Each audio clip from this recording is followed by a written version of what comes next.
stacking up, but everything's okay as we go back to racing here. And it's Audi on Ferrari. Miles and Talbot go back at it. And here comes the Ferrari, thinks about the move at turn 4. Access denied by the Dale ITM entry. Down the short chute towards the completion of another lap. Track well and truly under lights now with the sun set out to the west. So into the final turn, Miles, door is open, a little bit of contact in the middle of the... Look, Kirchhoff are having to go really defensive. Marcello breathing down his neck, tries one side, tries the other, the outside line at turn 8, last of the late breakers. Marcello on the outside here, he's got the inside line for the next corner, but he gets run out wide and Kirchhoff just hangs on to the lead. He eased him out, didn't he? Kirchhoff in that McLaren in front just said, no thank you, I'm not being done around the outside on lap 1. Clean start from Engel. Vince Abril got roughed up. I think it was Matt Stoltz that went in the back of him, that went into the back. And look, I think Marcello might go all the way around the outside on the back straight on Kirchhoff. So as we can see, replay, he's had a bit of a tank slapper there. He's actually hung onto it, and that could have been a lot worse. So the traction control got into it there a little bit and dragged the car back, but... Quite a cheater. Elliott Shute is actually looking pretty... Oh, we've had it. This is the moment from Rosso, I believe. That was what we sort of called the aftermath of. Yeah, that's huge off. Yeah. Full pirouette, but able to drive out of the gravel, which is a rare. This is Garth's first race meeting of the year behind the wheel. I was blown away when he said that. It seems baffling, but that's the life of a semi-retired race car driver these days, I would imagine. Aside of his broadcasting, he is super busy with the kids karting. Yeah. And I think they're away again this weekend. Yeah. Man is with them, and they're loving it. Young Sebastian going along very nicely, I'm told. Bit of talent in that family, with mum and dad both being outstanding racing car drivers in their own right. Or no further action, so we'll have to just wait and see there. But like I said, track limits, rejoining potentially with an advantage. There's a little bit of bodywork flinging off the back of the Aston Martin. I would say that's from the contact between Elliott Shute. And we've got Ross, oh no, off at Dandenong Road, and he's beached. So that's going to be a safety car. If it's not your day, Tom, it's not your day. Well, you know what they say? When it rains, it pours, Crailsy.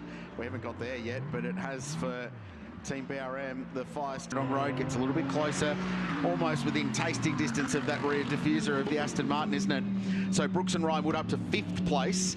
Took a little bit, it felt, for the Wolfbrook car to get up to speed in these conditions after the stop, but he's performing well and is only 4 seconds behind Elliott Shute, Steve Brooks.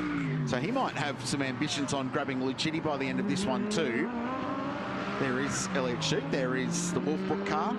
So last time by, Boccolacci, and they've had a few pit stop penalties at Phillip Island as well. Yesterday caught up in that first lap crash off the front row, and this would just be real devastation for that team if this leads to some form of penalty. But anyway, at the moment, it's just been noted, so hopefully we don't put a curse on that from here.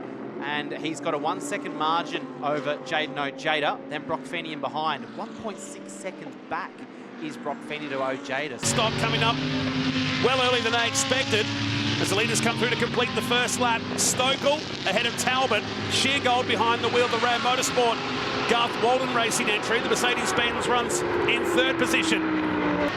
It's been a good start for that Ferrari, the #1 Ferrari. The second one fancies a move here. Elliott Shute behind the wheel and gets it done nicely before turn #1. So the Arise Ferrari. He's not particularly happy with, speaking to him before the race, doesn't think they've got the pace to get to the front, and I tend to agree with him. All the way down in 14th are Spa 24-hour winners from less than a month ago. Nose to tail as they come out then of the left of turn 16 over the timing line, and Chris Lulham needs to get on with this. Now we know from previous races that he'll try anyway. He tries non-conventional moves, what you might call sim racing moves. That is his background, esports racing. He was the winner of the 24 Hours of Spa. Garth Walden and Sergio Perez, and here we go. Oh, Lucchini has just absolutely tried to send it up the inside of the Aston Martin. And around goes Ross Palakis. He got his head down and has already opened 1.1 seconds. Oh, Schumacher absolutely sends it way too deep at turn 4. Rosa did a nice job to actually open the... With his good mate Fraser Ross. Fraser staying with the Talbot Robinson household this weekend, enjoying himself, I'm told. This is a good battle with Jeffrey Ibrahim on the outside there, and I think Talbot will wrestle that position away. And now Mark Rosser in the Catan car gets the big tank slapper on, and Ibrahim's off the road. What a fiery start there. I mean, it looked pretty placid in first two corners, but it didn't have fire. Jada when he takes over. I'm looking forward to seeing what happens when all the pros get in, because this is really heating up. It's going to be really good.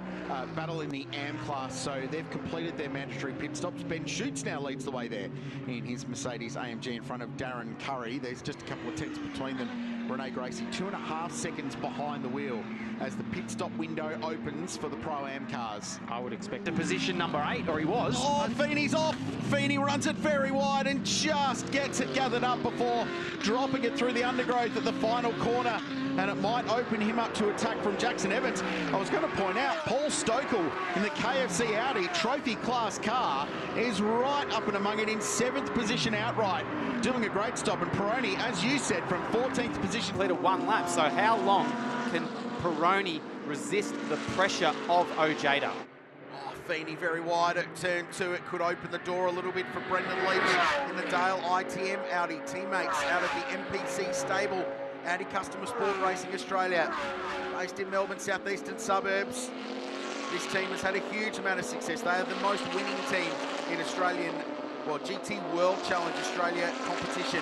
The Arise Ferrari's in there as well. Over the last couple of laps, which is incredible speed for him. And I said maybe 18 towards the checkered flag, 18 seconds. There's still 5 minutes and 45 seconds to run. And the gap now down to 18.4. So can we see Chaz Mostert right down to the wire, taking it to Ojeda? 1.2, James, between Leach and Evans. That's the one to keep an eye on. The fight for... Right there, he had Salikov just behind him. Was it the Mercedes that roughed him up? We might get a replay of that, but Puccini has had a brutal couple of laps, and he is really out of the running now already this early on into the race. Replay of what happened to Pulcini. Comes out of turn 1. This is turn 2, the left-hander. Just going to listen, see if I can hear any contact. I feel like he lost that himself, but that would be a... Whoa! Off! And that's car 8.